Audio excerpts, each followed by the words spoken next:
బంగ్లాదేశ్లో హిందువులపై హిందూ దేవాలయాలపై జరుగుతున్న దాడులు ఖండిస్తూ జగిత్యాలలో హిందూ సంఘాల ఐక్యవేదిక ఆధ్వర్యంలో బంద్ చేపట్టారు.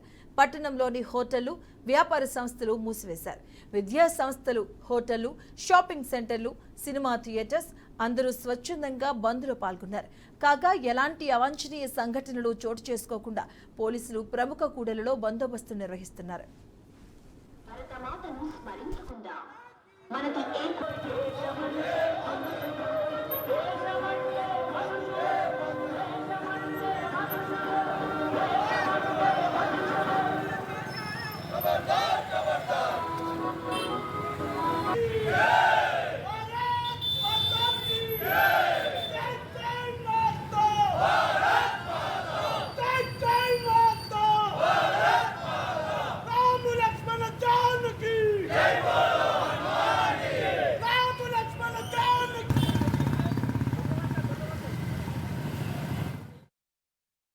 బంగ్లాదేశ్లో మరి ఏదైతే పోరాటం ప్రారంభమైందో రిజర్వేషన్ వ్యతిరేకంగానే ఆ తర్వాత అది హింస ప్రవృత్తిని చేపట్టి ఇప్పటికి కూడా కొనసాగుతుందని దాని వెనుక ఉన్నటువంటి కుట్రను మనం అర్థం చేసుకోవాల్సిన అవసరం ఉంది.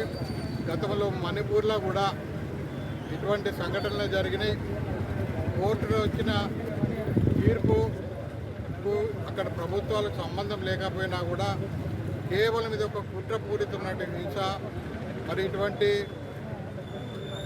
బంగ్లాదేశ్లో జరిగినటువంటి ఇటువంటి సంఘటనల మరి మనము ఈరోజు హిందువులందరం కూడా సంఘటితం కానట్టయితే మరి ఈరోజు భారతదేశంలో కూడా రేపు జరిగేటువంటి అవకాశం ఉంటుంది. కాబట్టి హిందువులందరూ కూడా ఐకమత్యాన్ని ప్రతిసారి కూడా ఐకమత్యాన్ని ప్రదర్శించాల్సిన అవసరం ఉంది.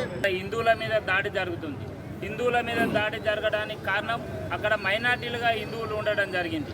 మరి రేపు జరగనున్న కార్యక్రమంలో రేపు భారతదేశంలో కూడా దాడులు చేయడానికి ఇదొక పన్నాగంలా పాకిస్తాన్ కానీ ఈ కొంత కుతంతులు జరిగి మరి జరుగుతుంది కనుక దానికి వత్తాసు పలుకుతున్న కాంగ్రెస్ పార్టీ, రాహుల్ గాంధీ అట్లాంటి నాయకులు ఈ భారతదేశంలో అట్లాంటి సంఘటనలు జరగకుండా పూర్తిగా మద్దతు ఇవ్వాల్సింది పోయి మరి